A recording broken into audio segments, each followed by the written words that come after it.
Hi hello, मी छाया. मी सर्वांचं स्वागत करते परत एका छानशा नवीन व्हिडिओमध्ये आणि आपल्या या मराठी यूट्यूब चॅनलवरती. सर्वप्रथम सगळ्यांना श्री स्वामी समर्थ. श्री स्वामी समर्थ. जय जय स्वामी समर्थ. सगळ्यांना आजचा दिवस छान आरोग्य दे, आनंदाचा जावा आणि तुमच्या मनातील सगळ्या इच्छा पूर्ण हो अशी स्वामीचरणी प्रार्थना करते आणि आजच्या एका या छानशा नवीन व्हिडिओला सुरुवात करते. आजची होती द्वादशी. तर इथं मी सकाळी सकाळीच स्वयंपाकाला लागलेली होती, कारण आहोंना स्कूलमध्ये जायचं होतं. आज त्यांची म्हणजे एक्स्ट्राची ड्युटी होती. निवासी स्कूल असल्यामुळं त्यांना संडेला म्हणजे रविवारच्या दिवशी एखाद्या वेळेस ड्युटी लावल्या जाते. तर त्यांना टिफिन घेऊन जायचं होतं. तर इथं मग लगेच मी एका साईडनं वरण भाताचा कुकर लावून दिला. त्याच्यानंतर लगेच मग इथं मी वांगे कट करायला घेतलेले होते.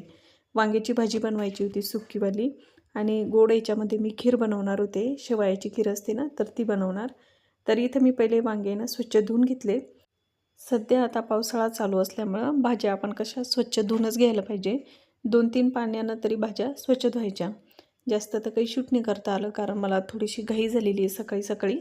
तर इथं मी शेवयाची खीर बनवायला घेतलेली होती. स्वयंपाक तर जवळपास करून झाला होता. तर सगळे ड्रायफ्रूट्स कट करून ठेवले आणि छान अशी शेवयाची खीर बनवली. ते आहो स्कूलमध्ये गेले. त्याच्यानंतर निवांत बसून असा सगळ्यांनी चहा घेतला आणि इथं देवपूजा करायला घेतलेली होती. म्हणजे देवपूजा करून झाली होती. मी इथे लगेच नैवेद्यसुद्धा दाखवून दिलेला आहे. हे जे शूट घेतलेलं आहे, तर हे परत मी दुसऱ्या दिवशीचं घेतलेलं आहे. म्हणजे तुम्हाला 2-3 दिवसाचा व्हिडिओ मी छोटासाच शेअर करते. सध्या आता हे पावसाचे दिवस आहे, तर मुलं कसे खूप आजारी पडतात. तर सकाळी सकाळी ना मग मी त्यांना असं हेल्दी दूध बनवून देत असते दोघांनाही. त्याच्यामुळं काय होतं, मुलांची म्हणजे रोगप्रतिकार जी शक्ती असते ना, तर ती असं दूध पिल्यामुळं वाढते. आता सगळीकडं नवीन पाणी आलेलं आहे. सगळ्या विहिरींना, बोरला सगळीकडं नवीन पाणी असल्यामुळं मुलं म्हणजे शक्यतोवर जास्त आजारी पडतात. तर आजारी पडल्यानंतर त्यांची रोगप्रतिकारशक्ती वाढायला पाहिजे, म्हणजे त्यांना कुठला दुसरा त्रास नाही व्हायला पाहिजे. त्यासाठी मग मी असं हेल्दी दूध बनवत असते. त्याच्यामध्ये काजू, बदाम, पिस्ता, त्याच्यानंतर त्याच्यामध्ये गोडंबी, त्याच्यामध्ये अक्रोडसुद्धा टाकत असते, थोडेसे मनुके टाकत असते आणि ते सर्व एकत्र भिजत टाकत असते रात्रभर. जेव्हा असं हे हेल्दी दूध बनवायचं आहे, तर त्याच्यामध्ये मग मी नंतर पेंडखजूर ॲड करत असते आणि आपल्याला जेवढ्या प्रमाणात बनवायचं आहे तेवढ्या प्रमाणात त्याच्यामध्ये दूध ॲड करते. ते मिक्सरला व्यवस्थित फिरवून घेते. तर इथं सकाळी मुलं जेव्हा चहा घेतात बरेचसे किंवा दूध पितात, तर मी त्याऐवजी त्यांना असं हे हेल्दी दूध बनवून देत असते या दिवसात. तर ते त्यांचं पिऊन झालं. माझं इथं गरम पाणी पिऊन झालं. नंतर लगेच मला सकाळच्या टिफिनची तयारी. इथं आता देवांश पहिला कसा 9 वाजता स्कूलमध्ये जायचा, पण आता त्याची जी बस आहे ना, स्कूल बस, तर ती 8 वाजताच येते आणि त्याच्या टिफिनमध्ये मला 2 टिफिन द्यावं लागतात. एक नाश्त्याचा आणि एक त्याच्या जेवणाचा, असे 2 टिफिन असतात. तर इथं मला काबली चण्याची भाजी बनवायची होती. तर रात्रीच मी चणे भिजत टाकलेले होते. तर चण्यामध्ये मी थोडंसं मीठ ॲड केलं आणि तमालपत्र ॲड करून ते मी कुकरला 2 ते 3 शिट्ट्या मारून घेणार. एका साईडनं लगेच मी इथं मटकी म्हणजे बनवलेली होती देवांच्या नाश्त्यासाठी. त्याला स्कूलमध्ये मटकी द्यायची होती नाश्त्याला. तर इथं एका साईडनं लगेच मग मी आमच्या सगळ्यांसाठीच म्हणजे मटकीचा नाश्ता होऊन जाणार. आहोंना काही मटकी खायची नव्हती, तर त्यांच्यासाठी इथं मला पोहेसुद्धा बनवावं लागले. आता माझं थोडंसं जे सकाळचं रुटीन आहे ना, तर त्या रुटीनमध्ये थोडासा चेंज झालेला आहे. पहिले कसं देवांश 9 वाजता स्कूलमध्ये जायचा, तर थोडं आरामात कामं व्हायचे. पण आता त्याची बस 8 वाजताच येते आणि त्याचे पप्पाही 8 वाजताच जातात. म्हणजे दोघांचा जाण्याचा टाईम आहे ना सारखं असल्यामुळं मला दोघांचाही टिफिन एकाच वेळेत, एकाच दमात आणि सकाळी घाई गडबडमध्येच बनवावा लागतो. तर आणि देवांशला कसं 2 टिफिन असल्यामुळं मग जास्त वेळ लागतो. तर इथं मग लगेच मी मटकीला फोडणी देऊन दिली. एका साईडनं तुम्ही पाहिलं सर कुकरसुद्धा मी लावून दिलेला आहे. तर कुकरही आता जवळपास झालेलाच होता. इथं एकदम साध्या सिंपल पद्धतीनं मी मटकी बनवली. इथं मी कणिकसुद्धा भिजवून ठेवलं.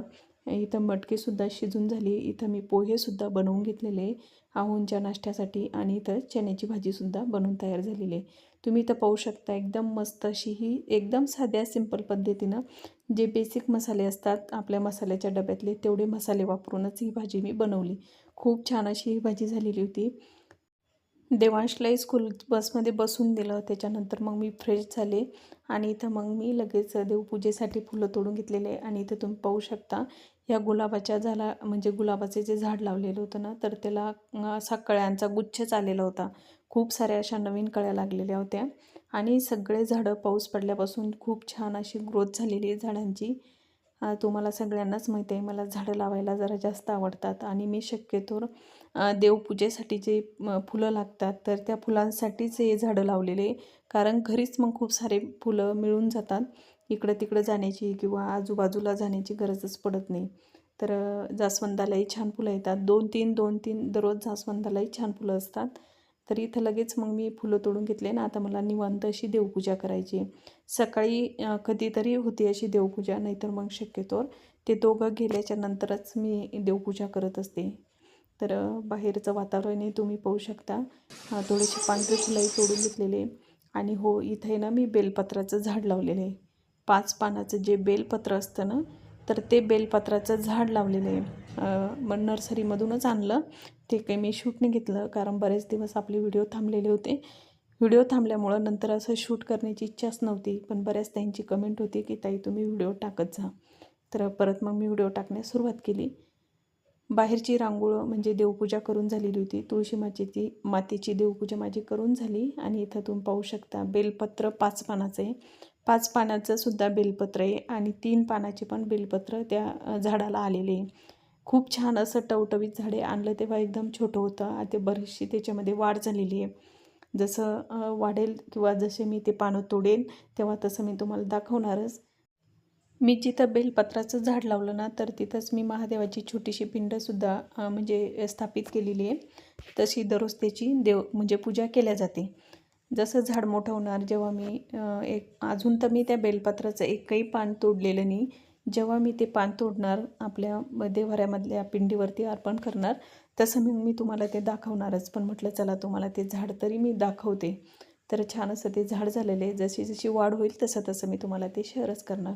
आजच्या व्हिडिओपुरतं एवढंच. मी जास्त तर काही शूट नाही करू शकले. जेवढं केलं तेवढंच तुमच्यासोबत मी शेअर केलेलं आहे. तर चला ताईंनो, आजचा व्हिडिओ ना मी इथंच थांबवते. आय होप तुम्हाला माझा आजचा हा व्हिडिओ आवडला असेल. व्हिडिओ आवडला असेल ना, व्हिडिओला लाईक करा, शेअर करा आणि सबस्क्राईब करा. भेटू अशाच एका छानशा नवीन व्हिडिओमध्ये. तोपर्यंत तुम्ही स्वतःची काळजी घ्या. श्री स्वामी समर्थ आणि सगळ्यांना बाय.